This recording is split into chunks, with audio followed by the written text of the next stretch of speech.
বন্ধুরা, আপনারা অনেকেই বর্ষার সময় মিনিকির ধানের চাষ করে থাকেন।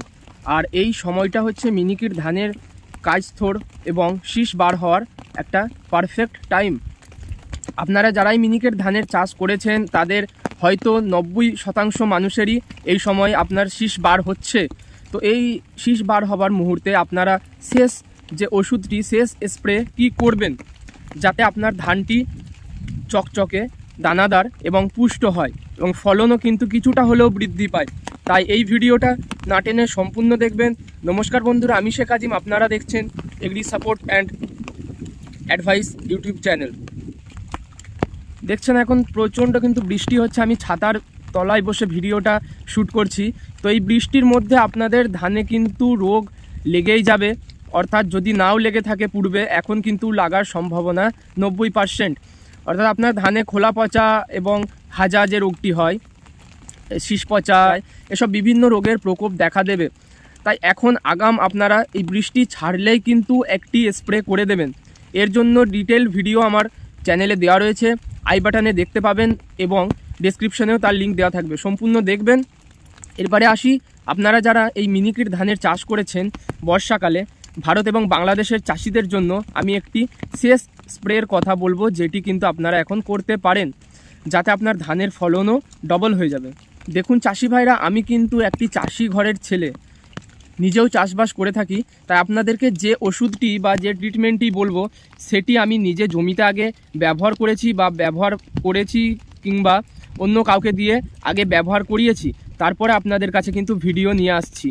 তাই এমনটা ভাববেন না যে আমি এত পরিমাণে ওষুধের কথা বলি বা এত আপনাদেরকে নানা রকমের ওষুধ বলি, সেগুলো আমি ব্যবহার করেছি কি না, বা হয়তো আপনাদেরকে এমনি হয়তো কোথা থেকে দেখে বলে দিলাম, এমনটা কিন্তু নয়। আমি নিজে ব্যবহার করেছি এবং সেই সব ওষুধের কার্যকারিতা দেখে বা কাজ বুঝেই কিন্তু আমি আপনাদেরকে এগুলো রিকমেন্ড করছি।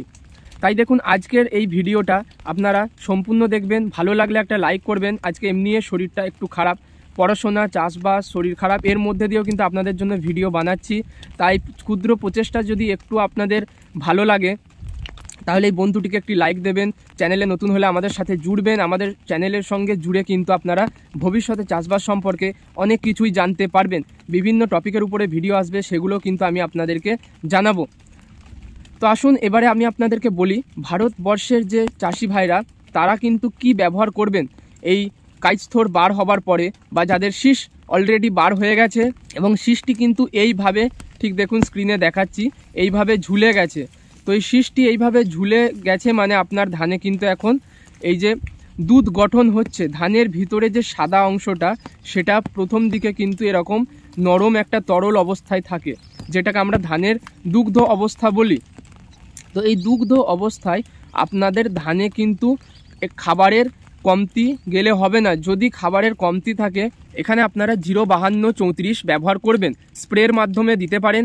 কিংবা আপনাদের ধানে যদি দেখেন জোর আছে এবং এখন দুগ্ধ গঠন প্রক্রিয়াটি হচ্ছে, তো এই সময় আপনারা শুধু 0050, যেটা অর্থাৎ পটাশিয়াম সালফেট, সেটা ব্যবহার করবেন। দেখুন এইদিকে আমি আপনাকে দেখাচ্ছি এরিজ কোম্পানির এই প্যাকেটটি, আপনারা ব্যবহার করবেন হচ্ছে 60 থেকে 80 গ্রাম প্রতি 16 লিটারের ব্যারেল পিছু। বাংলাদেশের চাষি ভাইরা আপনারা কিন্তু কুইক পটাশ ব্যবহার করবেন, আপনাদের ওদিকে পাওয়া যায়। তো কুইক পটাশও কিন্তু আপনারা এই সেম ডোজে ব্যবহার করবেন। তো এটি ব্যবহার করার সাথে আপনারা কিন্তু এখানে মেশাবেন বোরন কিংবা মোবোমিন মেশালে আপনার কিন্তু সমস্ত যে মাইক্রো নিউট্রিয়েন্ট, সেটার ঘাটতি পূরণ হয়ে যাবে।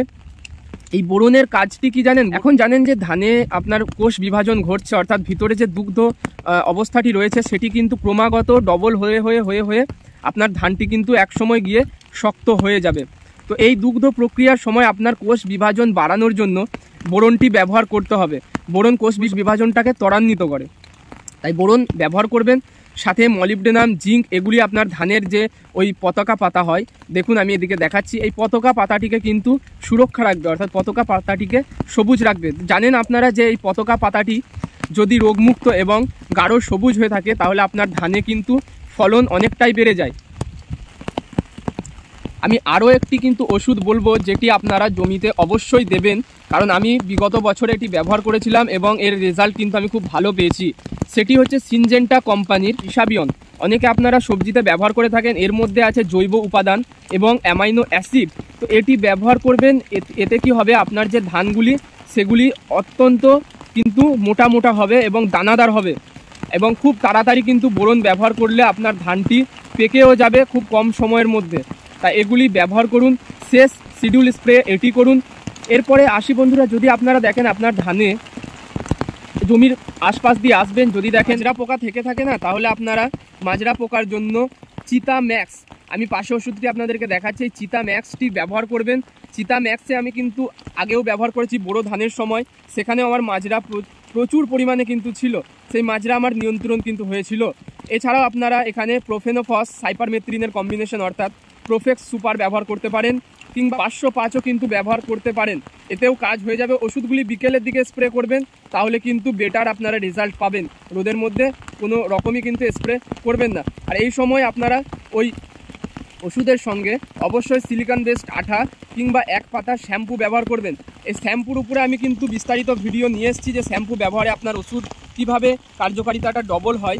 তো ডেসক্রিপশনে তারও লিঙ্ক দেওয়া আছে, অবশ্যই চেক আউট করবেন।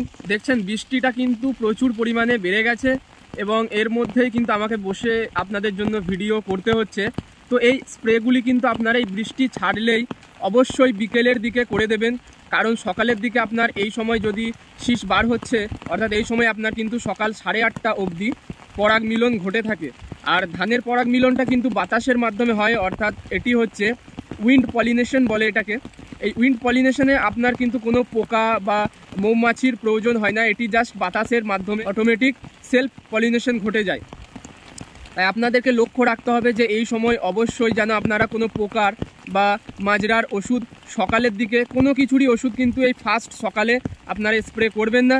যদি আমন ধান হয়ে থাকে, শীষ বার না হয়ে থাকে, অবশ্যই করুন। কিন্তু যদি মিনিকিট ধানের শীষ বার হয়ে থাকে, তাহলে কোনো মতেই কিন্তু যেই বলুক বা যত সমস্যায় আসুক, আপনারা এই সময়ে স্প্রে করবেন না। আজকের মতো এটুকুই। আপনাদেরকে অনেক অনেক ধন্যবাদ জানিয়ে ভিডিওটা আমি শেষ করছি।